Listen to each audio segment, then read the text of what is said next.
శాంతాకారం భుజగశయనం పద్మనాభం సురేశం విశ్వాధారం గగనసదృశం మేఘవర్ణం శుభాంగం లక్ష్మీకాంతం కమలనయనం యోగిహృద్యానగమ్యం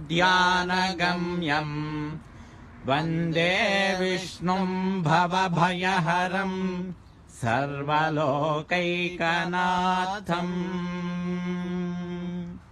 శ్రీరంగం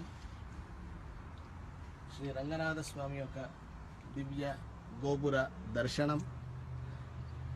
గోపుర దర్శనం ద్వారా శిఖర దర్శనం పాపనాశనం అన్నట్లుగా ఈ యొక్క దర్శనం వల్ల మన అందరి పాపాలు కూడా నశించాలి. రంగనాథుడి యొక్క దివ్య అనుగ్రహము